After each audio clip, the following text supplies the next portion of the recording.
guys, whether it's papers, whether it's medical supplies, which is something, I'm trying to get into as well, especially now with the holiday season and everything. I've seen stuff for automobile parts. That stuff needs to be delivered, and you'll get some money for that as well. So definitely it's your Captain Black furniture. We are back with High Score Haven number 8. And this time we're going to be talking about a little bit of money. So some of you may come in here thinking, well, wait, I thought this was a gaming podcast. Yo, Henrock's right on time. What's up, man? We're just getting started. So yeah, going to talk about a little bit of money today because this is a self-improvement podcast too. Gaming, geek life, self-improvement. I'm possibly the only content creator on Spotify, YouTube, what have you, that talks about all three of those subjects in some way. So yeah, we're going to go into a little self-improvement today, and we're going to talk about how to make $300 with your own car. Now, why this topic? Well, for one, I've done this before, and I kind of just want to share what I've learned along the way. And because people are getting into gig life and stuff like that, doing Uber and not even Postmates because they don't exist no more. Doing Postmates and all that kind of stuff. And everyone may not have the creative cojones to do like a YouTube or a TikTok, but they may be willing to go out and get it old school like I am. Eventually, I will need to learn YouTube, which is, part of the reason I'm making this kind of content. So eventually I can make more money, without using my car. But when I do that, I'll definitely be making an episode on that as well. So I got about 10 plus tips. It'll probably be about 13. I don't intend for this to be a long episode. We'll probably be here 30 minutes at the most. Sound good? All right. So, and I got a list here to keep me on track as well. Money. Right. So let's just dive into the first tip, man. So if you are going to be doing any kind of gig apps or anything like that, because people ask me all the time when I'm out, hey, what's the best app to use? What's the best app? And I used to wonder that myself, and I see that question posed all the time all over the internet. So here's the definitive answer that I just tell everybody now. Sign up for every app that you can. Dead serious. Like every app that you can. Because there are apps I've signed up for and I still haven't used just because they may not be paying the money I want them to pay. But especially when I decided to leave trucking, I knew I had to, continue to make money to pay bills and all that kind of stuff. So there were a couple of apps I was already in, such as DoorDash. I still had my Uber and my Instacart, but I knew there was more than just that. So I just started signing up for everything, and I wound up finding VHO. I wound up finding Fetch. I wound up finding a Walmart Spark as a part of that. The catering app, well, 2 catering apps actually, Para and Zifty, and a couple of others. And how would y'all like an episode where I actually kind of give a review of all the hustle apps that I download? I think that'll be a good episode within itself as well. So stay tuned for that. Maybe a part 2 to this. But yeah, in a nutshell, sign up for everything you can. That way you give yourself the most options. Because another big reason I do that is because like today, a lot of the grocery apps were kind of dead. Well, I'll take it back. They weren't dead, but they weren't really paying the amount of money I wanted to pay. Like Instacart was jumping, but it was a lot of under $10 orders. And I'm sorry, if I'm going to be shopping for your groceries, my car's not moving for less than $10. It's not going to happen. And I really didn't want to deal with Uber because you may have remembered the story where I actually got deactivated from Uber for a little bit. They reactivated me, but and plus my car wasn't really the way I wanted to be as well, which, I should add that as a tip as well. You know what? We'll talk about it now. So another way to make $300 with your car is make sure your car is tip top. Make sure everything is straight. Make sure your car is clean. Make sure you got plenty of gas. Make sure the oil's changing, all that kind of stuff, all the maintenance stuff. Just make sure you're prepared to go, because what you don't want to happen is you're out trying to make $300 a day with your car, and all of a sudden, your car blows up. That would not be good at all. Or, someone complains about, dirty car or something like that, give you a low rating on the app. So definitely make sure your car is ready to go. Next tip, look into contracts. And this is something that I didn't think of doing when I first left from trucking. But as I scoured the internet trying to figure out how to really make this work, I started seeing stuff about, looking into contracts. And I actually got one that I've told you about that I do every week where I'm delivering kind of free magazines to grocery stores, where it's one day. Well, actually, it's technically 2 days a week, but it's designed for one day. But because I have a car, the guy that I'm working with, he was able to work with me to be able to use my car, and Thursday and Friday I'm delivering that. But all kind of stuff needs to be delivered, guys, whether it's papers, whether it's medical supplies, which is something, I'm trying to get into as well, especially now with the holiday season and everything. I've seen stuff for automobile parts. That stuff needs to be delivered, and you'll get some money for that as well. So definitely furniture. That's another thing. If you're willing to get your hands dirty a little bit, or if you have a bigger vehicle. So what I found is the bigger your vehicle, the better luck you'll have with contracts. You can do stuff with your car. It's very limited, and it's more for like last mile, very small stuff. So yeah, definitely look into different kinds of contracts. And a good place to start looking, at least where I found my contract, was actually Craigslist. So Craigslist, Facebook Marketplace, that kind of stuff. So, and what you want to do is type in independent contractor owned car. So that'll be a good place to start. So with those contracts, this actually goes into the next tip. You want to have as much work planned out as possible, and then everything else you do, you work around it. And I've talked about this before on some of the captain's logs, but I'll go into a little more detail here. So, for example, I know like with the catering apps, they'll have an opportunity to book certain times to work. Like tomorrow, I actually have an order that's going to be about $67 and it's booked for 10 in the morning.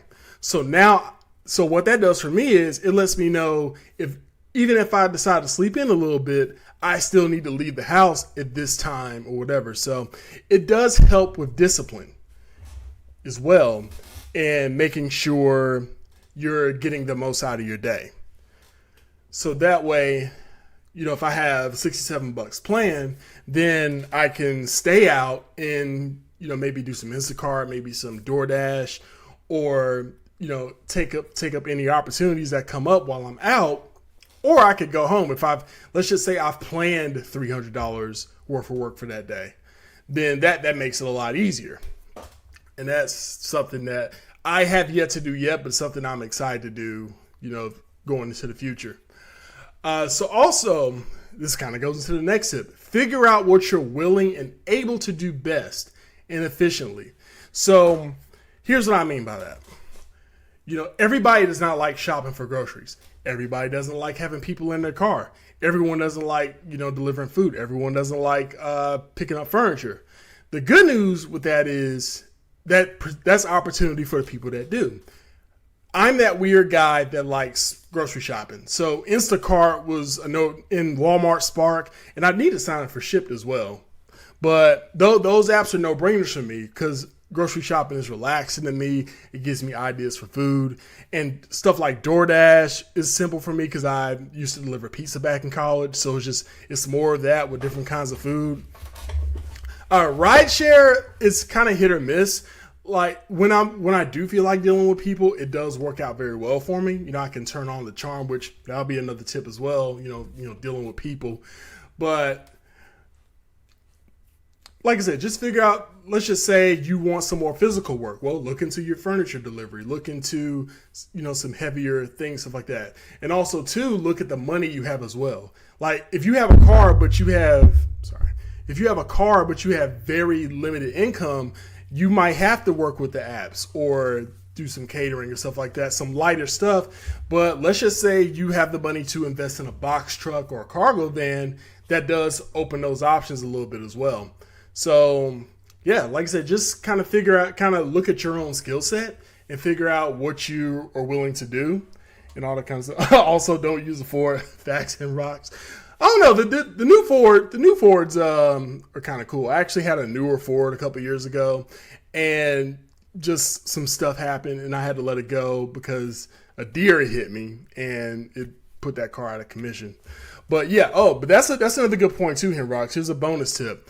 If you do have a car, Hondas and Toyotas are best. Cause my Honda Gold D Roger, he's kind of been ran into the ground, but he's still kicking though.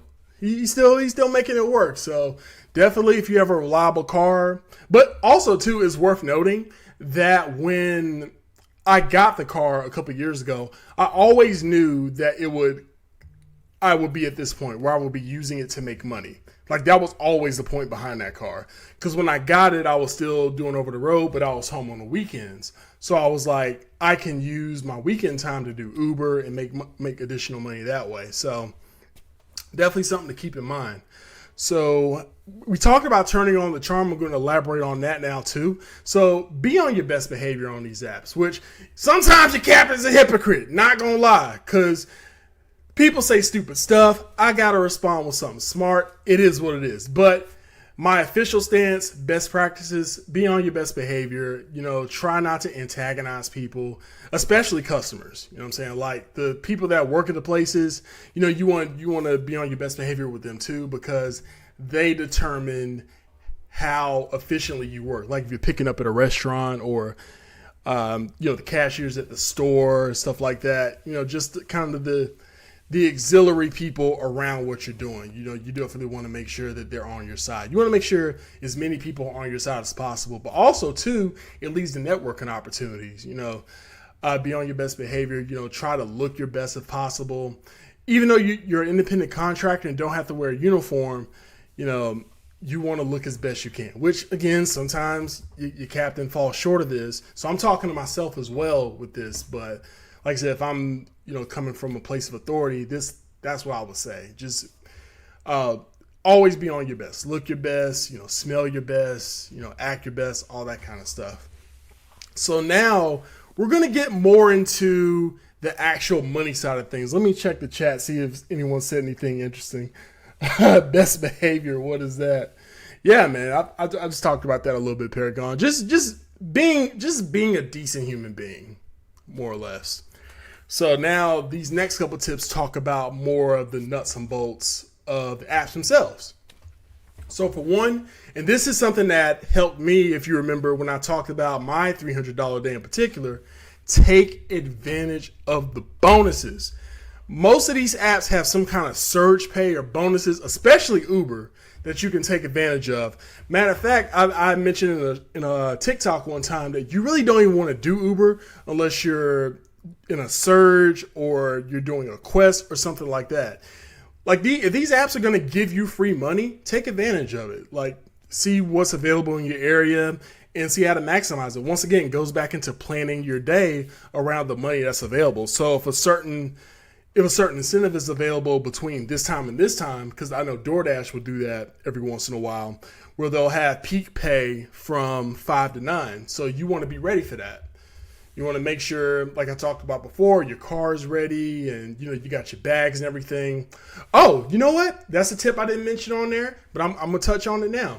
Make sure you have the right equipment. So if you're doing catering, if you're doing DoorDash, make sure you got your hot bags.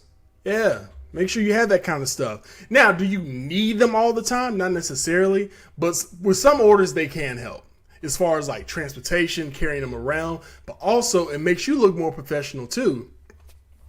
Imagine, because I've talked about this on TikTok as well, where I've ordered food and people come up to my door and just kind of hand me my food, be like, here you go, sir. And I'm just like, bro, like you ain't got no bag or nothing. Like, I get it. You're an independent contractor. But again, that goes back to being on your best behavior, man. Just have some professionalism about yourself. Invest in your craft. For Uber, having snacks in the car, having bottled waters and stuff like that. Investing in stuff to make your car smell good, all that kind of stuff. Dash cams. You definitely want to have those things as well to make sure, especially with people falsely accusing you of things, you want to make sure you have your dash cam available to help overturn any deactivations. So speaking of riding, the next tip is be able to ride the momentum. So the good thing about independent contracting and freelancing is you can work as little or as much as you want. So if you're having a good day, you can just keep going for the most part. While if you have a kind of a rough day like I had out today, I said I'm gonna pack it up and go home. But if there is momentum, make sure you ride that out, because that was a big indicator on how I got the $300 day that I talked about a couple of weeks ago. You know, I was in a surge. I had one ride for $25 and I had another for $16, and I just kept on going, riding that surge out. And because of that surge, you know, I was more focused as well. So I was able to, again, be on your best behavior. I was able to interact more with the riders a little bit in a more friendly manner and more professional manner and all that kind of stuff. So another big tip, huge tip if you're going to do this, especially for my ride shares and my delivery drivers, know your market. Huge. Like know what areas of your city, you know, that the tippers live in. You know what areas are kind of hood that you may want to stay away from. The restaurants in those areas. Know who will have your stuff ready to go. Know who will, who will waste your time. Like, for example, there's a Cracker Barrel not too far from my house that I will never go to again because they took 30 minutes on my food. Like that kind of stuff is unacceptable. Like even doing Walmart Spark, you know, I'm learning the stores in that area. I learned the stores that are on point. I learned the stores that I'll take 30 minutes to bring my stuff out. Or even if you're doing grocery shopping, the stores that will usually have all the stuff in stock, or the stores that routinely are out of things. Like you got to know that kind of stuff. And also how long it takes to get in certain places. And this is going to be really key for your grocery and delivery apps as well. Let's just say you get an order and it's going to a certain part of town. Maybe it goes outside of the zone. Well, sometimes I'll take orders that aren't as attractive because it'll put me in a better situation zone wise. So, quick little pro tip there. You know, if let's just say, I'm in one part of town and I get let me think, like a $10 10-mile order, which, that the order could be, it's $1 a mile. It is what it is. But I'm in a better part of town. You bet your bottom dollar I'm taking that. Which brings me to my next tips. And I wrote this, but then I've kind of had a change of heart about it. Let me explain. So I originally wrote have standards and stick to them. So on a normal day, you kind of want to have some kind of rules that you set. For example, not going under $1 a mile, or, maybe not driving after midnight, stuff like that. But here's a slight addendum I'm going to make to that. If the situation's called for it and you can see that you're very close to a goal that you have, fuck your standards. You know what I'm saying? Like sometimes you just gotta throw caution to the wind and just go for it. Not every day, of course, but sometimes you kind of have to break your own rules to achieve a greater good, to achieve a greater goal. And that leads me to the next tip. Like I wrote this out with a pretty good flow. So, shout out to me. Anyway, be willing to be out for at least 10 hours. If you can do it in less time, awesome. But more often than not, you're going to need to do this for at least 10 hours. But $300, 10 hours, that's $30 an hour. What job is going to pay you $30 an hour? Now, some of y'all watching this have jobs that probably pay $40 an hour. Good for you. But we're talking about people who want to do this freelance thing. And most jobs out here, man, like even the people that work at some of these stores are making like 15, 17, 18, maybe even 20 an hour. So, if you can make $30 an hour, whether you spend 10 hours or even 5 hours, that's still a pretty good day. Going back to the whole standards thing, I would say 10 to 12 hours. I would say if you're going over 12 hours, consider packing it up. But then again, it depends on your needs and all that kind of stuff. It depends on, your health. Do you want to be out that much? But I would say if you haven't made it to $300 in 12 hours, just, you live to fight another day. Go home, have your significant others kind of lick your wounds, and that'll be that. So speaking of needs, we're at the second to last tip. I told you we was going to kind of fly through these, and we're already at the 33-minute mark. Those making $40 an hour. Ain't nobody come to see you, Otis. Yep, and Coffee Squad says sometimes you gotta try to attack the gains to get to a goal. Yep, that's right, sir. But plan your meals accordingly, because if you're gonna be out here grinding like that, you're gonna get hungry. So, whatever your meal schedule is, try to plan something out. Whether you like to eat 3 meals a day or 6 little meals a day, some snacks or whatever. Make sure you got some water, because you're gonna need some nourishment if you're gonna do this. Because I'm telling you, nothing is a money killer like driving an Uber and being hangry. And then, somebody, says something a little bit out of the way, and next thing you know, you exploded to somebody because you ain't eat properly. That's your fault at the end of the day. If you get deactivated, that's on you. So, yeah, man, just, make sure, bathroom breaks, you want to make sure you build time in for that. Or, do what you got to do in that case, maybe have a bottle on hand, Again, that's the trucker in me talking. So, again, I'm throwing things out.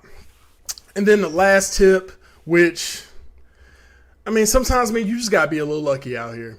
Cause even I talked about this when I did my $300 day. That day had every sign of being slow as hell. You know what I'm saying? Like the rides I took weren't that much money. I had like one little catering order that took forever to get out. That was my longest catering order ever. It took me about an hour and a half to do everything. And then a couple things came into play that just worked out for me. So then I was able to, ride the momentum of that luck to make that happen. So I say all that to say, whether you create your own luck where opportunity meets preparedness, or you just have something that just goes your way that day, yeah, you gotta be a little lucky sometimes. So those are my tips. Those are about 14 tips on how to make $300 with your car. Hope you enjoyed that. If you want to see more episodes like that, if you're on YouTube, leave it in the comments section, because I love talking about this kind of stuff as well. And also because I also talk about gaming and geek life stuff as well. So if you have any of those kind of ideas as topics, leave them in the comments below. Subscribe to the channel if you haven't already. I do want to plan to have more High Score Haven episodes more often, because 8 episodes in a year, it is what it is. But I do plan on being better in 2024 and beyond. But yeah, I appreciate everybody that did come by. Shout out to all my folks in the live chat on Twitch for sure, making this a little more entertaining and all that good stuff. And until next time, you are dismissed. Y'all have a good night and sub to the channel. Peace. And